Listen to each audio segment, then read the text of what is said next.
Oh, it smells terrible. It smells absolutely terrible. Hello everyone, welcome back to the Right Jordan Randy YouTube channel.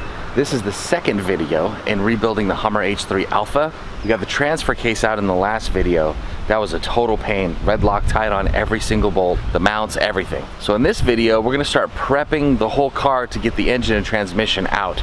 It's gonna be difficult to take this thing out. I wanted to take the front clip off completely so that I could just pull it out, but this thing does not work like a normal truck. It's not built like a truck.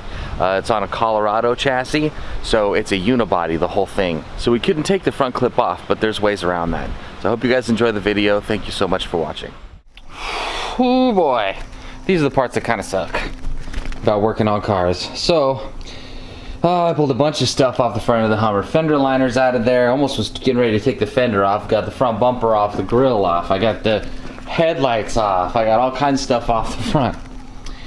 And it turns out the whole plan was to take this front clip off of here completely. Just move it out of the way so that I could get the motor out of there. But when I started looking at it, we've got this whole front clip that goes across like that. And I thought, oh, for sure you'd be able to take that off, right? Nope. There are spot welds just up and down this whole thing. And they connect that fender to the inner fender well, which a bunch of stuff is mounted to inside, and that goes up into everything. So essentially this is like a whole unibody. So unfortunately I'm not going to be able to take this front clip off, and that bodes well for the AC condenser, because then I won't have to disconnect the AC condenser to get the motor out. However, because these go, you can see these lines, they go into that front clip. We're gonna get started on tearing the top end of the motor apart, getting the radiator out of here, this Chinese radiator, which I think might be leaking right down here because there's not a whole lot of clearance between that. I put a piece of rubber in there, but I think it might be leaking anyway. So we gotta drain the radiator, drain the oil, and then start taking all this front end stuff, all this stuff apart.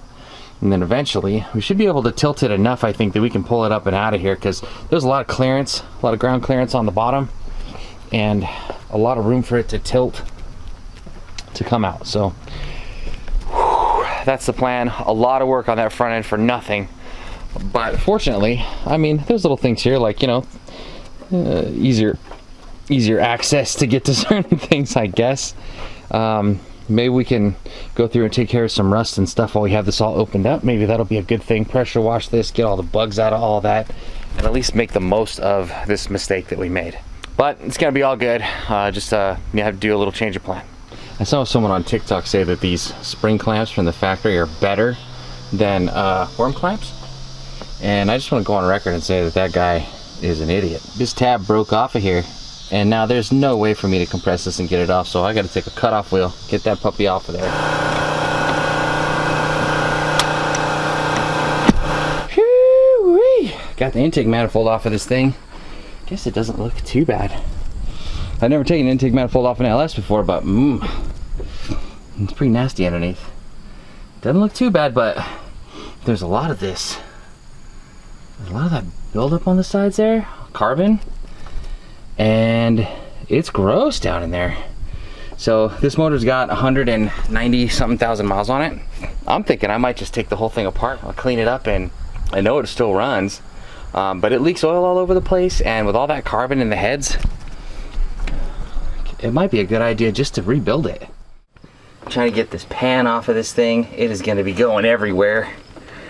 This is way easier than taking off the exhaust bolts, which have been a complete nightmare so far. Oh, I got a couple underneath this jack. That's not good.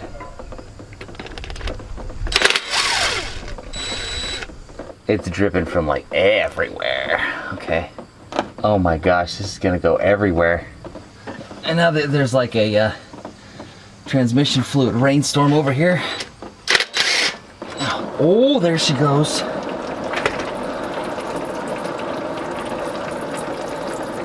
%90 of it's going in the pan, that's good. Oh, it smells terrible. It smells absolutely terrible.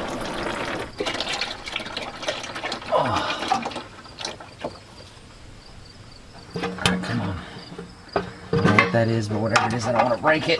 Oh, okay. Oh Alright, this is the pan. And this is 10 minutes with the transmission slipping.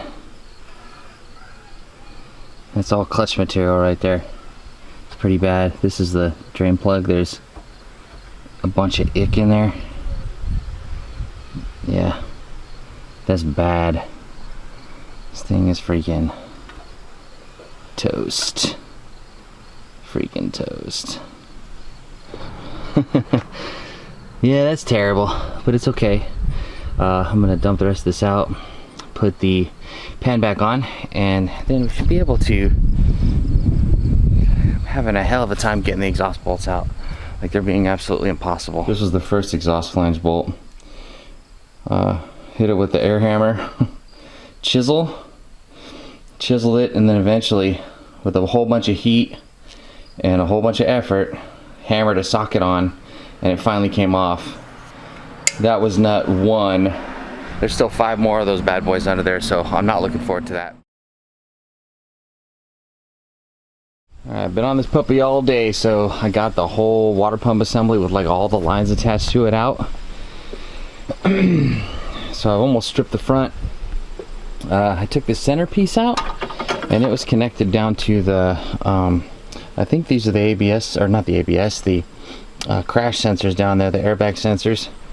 And then this, after I removed that centerpiece, I could kind of shimmy this whole condenser out of there. So now I have free access pretty much to the front accessories and the pulley. So I think I'm going to be able to get this AC compressor off of there and out of the way so that I can maybe pull the motor and transmission as a unit. I'm going to try to do that, I think, because it'll be easier than trying to separate the transmission from the engine underneath the car. Looks like I got a minor oil leak down there.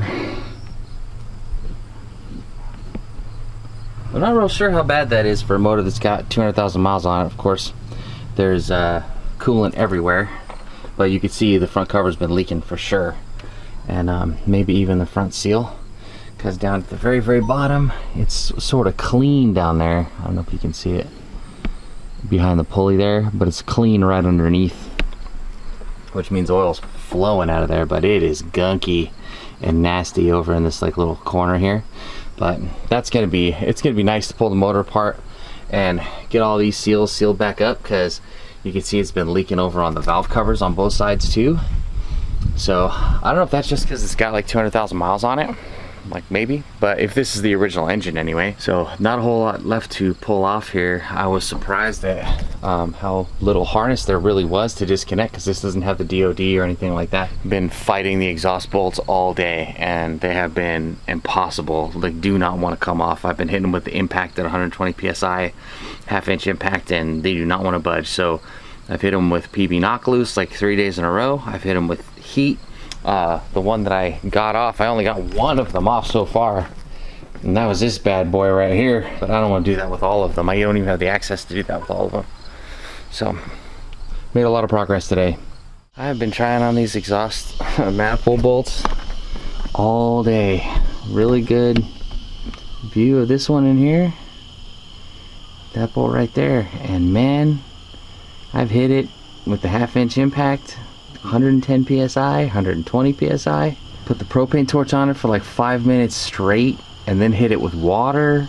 Like, I've tried the candle trick, putting some paraffin wax on there. I soaked it a couple days with PB Blaster. Pure and simple. They just don't want to come loose. So honestly, I don't know what I'm gonna do. I think I might end up just trying to take the headers off and then pull the motor without the exhaust system. I'm freaking stuck right now. So we decided to go a different route on the exhaust. I just went ahead and pulled all of the exhaust bolts. So the header is completely free. I should just be able to, hopefully I should be able to pull the oxygen sensors down there, and then I can just lift that whole manifold out of that one side. This is the best way to do it. There's no other way to get that exhaust off. Those bolts weren't coming off. We're gonna finish up with that, and then we should be ready to pull the motor pretty soon. All right. So all I want to do today is see if my new Thunder gun, street legal Thunder gun, will rip that bad boy off. So we're gonna give it a shot. I'm doing it at about 100 psi, so we'll see what happens.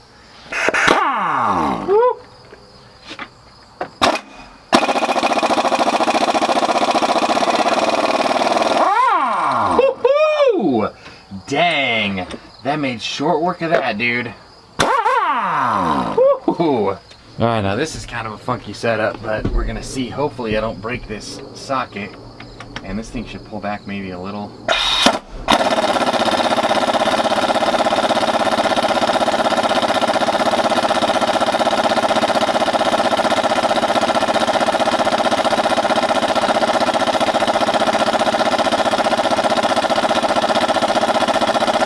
Oh my god. Did that work? Did that work? Huh. I hope that's not freaking wedged in there. It's not. Oh my goodness. So this push rod wasn't long enough. So I took this socket here onto the end of that, and that gave me a little bit extra so that I could get this onto it for that extra distance. And it sat in there just perfectly. That's an 11mm socket, which you never use anyway. And it looks to me like, yeah, got the pulley right off of there. Freaking killer, dude. That worked great.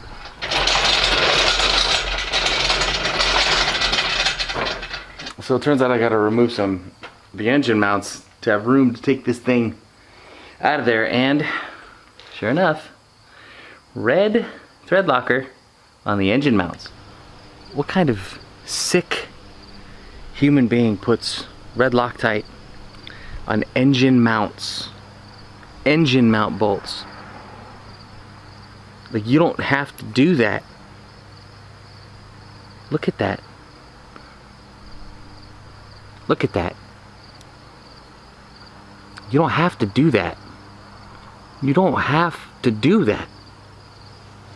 I had to go sick on those bad boys. That means the motor's been out at some point, or the whole driveline's been out at some point. So when we open it up, we'll see, because I'm curious now.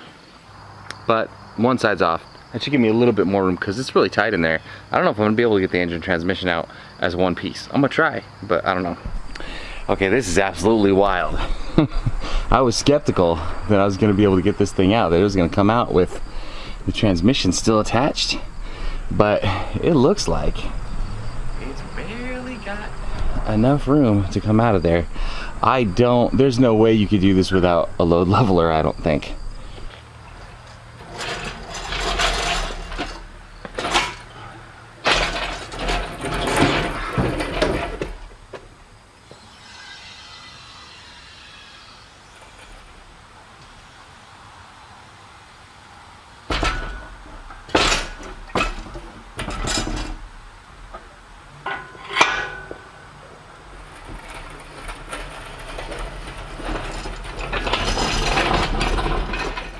I bet you these bolts are going to be a lot easier to get out of there with the transmission and engine out. I need to separate the transmission right now, and I've already got the converter bolts undone. This sucker right here is going to help a lot.